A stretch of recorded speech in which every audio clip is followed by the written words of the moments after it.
Now that you've had a chance to choose your competencies and write several behaviors about each of them, we're going to show you a conversation of managers talking about two competencies, accountability and communication. Listen to what they talk about as they show the behaviors they would expect from their employees. So let's talk about accountability. How do you see accountability in your office if that were a competency you chose? What kind of behaviors would you expect from your staff?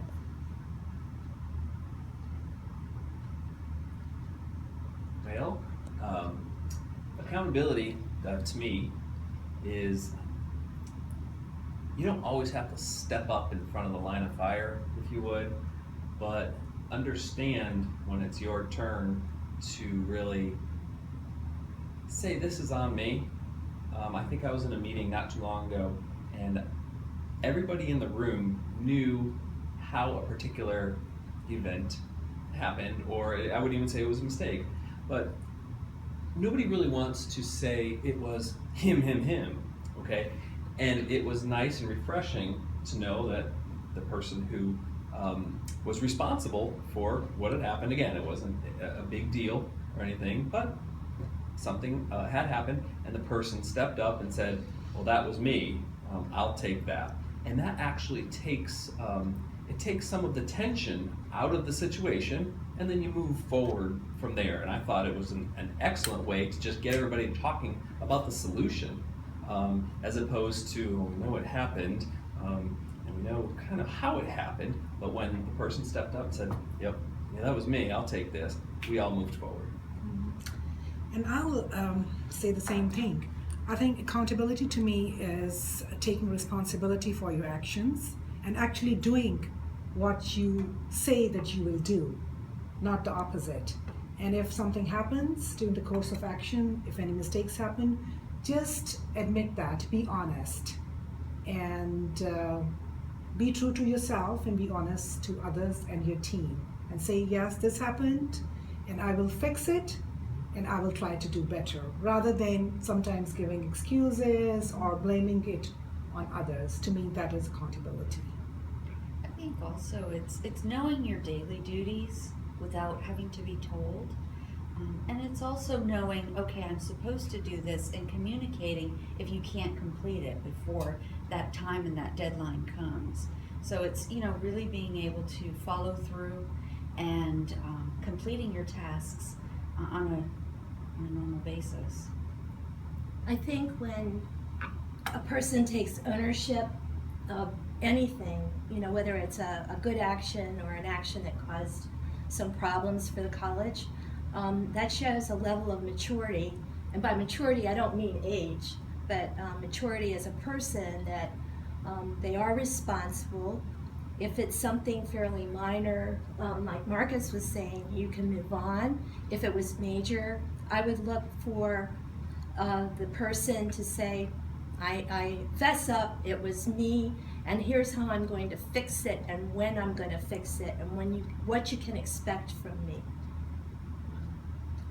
I think that you folks have kind of focused on the negative side. I have team members that have a hard time admitting that they did the right thing, or taking credit for doing a really great job. And I think that's a part of accountability as well. So we need to encourage our folks to own their actions, whether it's good or bad. As a supervisor and manager, we also need to look for the good actions and make sure that we recognize people privately and publicly in meetings. I think that even if a person feels shy or uncomfortable with praise, I think it's important to recognize their successes and downplay any failures. I like knowing that your direct reports or that their supervisor, we know going into a situation, we may make a mistake. We all are going to make mistakes, throughout the course of a day or a week. Acknowledging that, what, we went for it, didn't work out the way we planned it, but we acknowledged the mistake. And I think as a team, quite often, I don't want to say that we are going to capitalize on a negative, but sometimes there's a bit of, hey, you know what, we tried it, it didn't work out, we learned from it, and we're going to move forward from here. So I think going for it, acknowledging that a mistake could be made, and it happens all the time, and I think that helps the whole team. I think it's also rewarding to watch when there's accountability by the whole team together, and they all pull together to work and find that solution before there's even an issue. That's, for me as a supervisor, watching that is really something that I enjoy. That's another productive, like Dave said, it's about doing the positive as well. So they're stepping up ahead of time without having to be told. Yeah. Thanks for your good insights and behaviors on that. How about the other competency we want to talk about, which is communication? That could be defined in a lot of ways. Can I start us off by saying that all of these competencies overlap one another? Of course. So we just got done talking about accountability, and an important part of accountability is communicating what you've done. Similarly, those two competencies are an integral part of the teamwork competency, as we've just talked about. So, with that in mind, communication, for me, we can focus on behaviors, and we can also focus on means. So I have a team that spans all the age ranges. So for us, communication is all the way from, we were talking about Snapchat earlier. I have one that does that. And texting is the new paradigm. Nobody makes phone calls anymore. It's all texting, emails. So there's a lot of things, communication in writing, and then the behavior that I think is most important is just being in the habit of using those means to keep people in the loop. I think it's timeliness with that communication, and it's also listening. I think we often think about what we say, but listening is just as important. Yeah, and I think, as Stacy has said, that listening is a very important piece of good and effective communication, because you want to say something to others, but you have to listen to them, and you have to really listen to what they want to say and how they are perceiving what you are trying to tell. So it's not just one thing, it's a combination of things like your body language, your tone of voice, your posture, and as you mentioned that now we have the emails and technology and texts. Some people, you have to know your team members. Some people like to be told, and some people like to be asked. So you should be very aware of different personalities and different styles of people's behavior. And definitely clear expectations and timeliness in communication. I think it's very important to be a good leader and to have effective communication. I'm going to drill down a little bit more about communication, because we talked about sending emails and the means and doing so in a timely way. But frequently I hear managers in the room in classes say, I expect my people in the morning to let me know that they've arrived by saying good morning.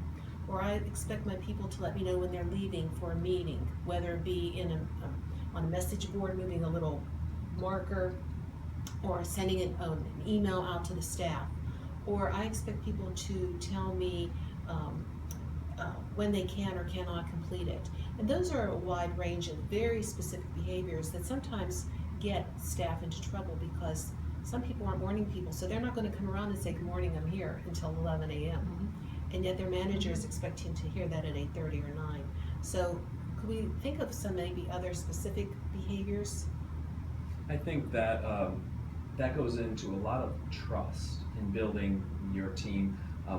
As a manager myself, I can't speak for everybody else, but as a manager, I have a trust in my direct reports where I know that this particular person, whether he checks in or doesn't, I know that the job is being done.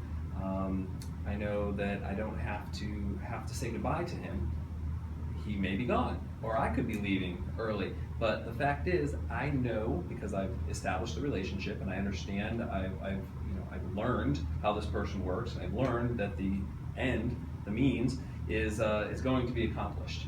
I don't really have to worry about too much communication in between, and maybe that shows that I'm a bit of more of a hands-off boss.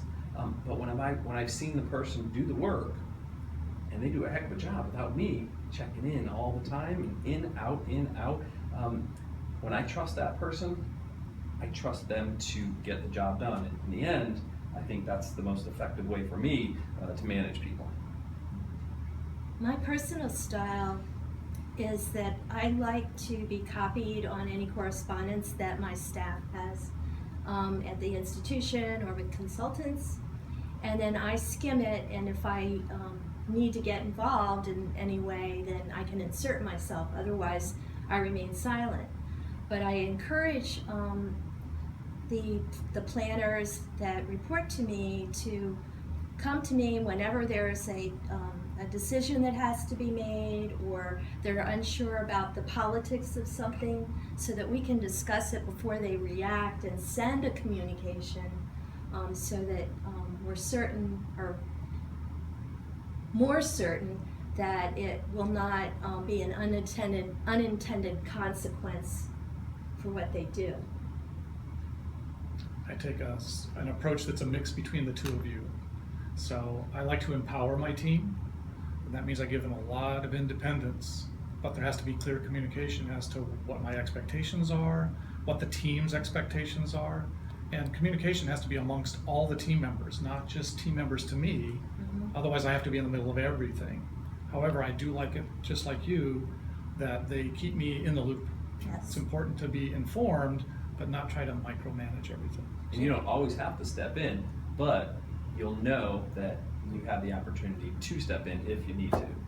In fact, the team is running like a well-oiled machine. I very rarely have to step in because they know pretty much the direction I would want to go, but they keep me in the loop. And then if they have questions, they ask me for advice. I think that's the important sort of behavior there, is the keeping you in the loop. And I think I operate much in the same way, where there's a lot of empowerment, and I oversee 3 locations, so they really need to create their own schedules and do all of that. But I need to know if there's something that steps out of the norm on the scheduling, because then I do need to step in and rearrange the pieces so that everything opens and closes at the right time. So I think it is that finding that right balance, and then making sure that the staff know that these are the items that need to be communicated to me, whether it's a meeting that you want to go to, a training, or you need to take time off. But they have a lot of flexibility in creating that schedule, the base schedule. In my department, we have to prepare many state reports, and different subunits prepare the different reports. Communication is critical, because if one entity is reporting, let's say 10 gross square feet for something, and then another entity is saying 20 and somebody else is saying 45, there's a discrepancy in the reporting. And quite often state agencies will pick up on these discrepancies, and they want to know, why aren't you communicating with one another? Why is your data inconsistent? So we've been trying really hard to make sure that all those reports are consistent, that all the information in them doesn't have to be identical word for word, but key data points have to be identical.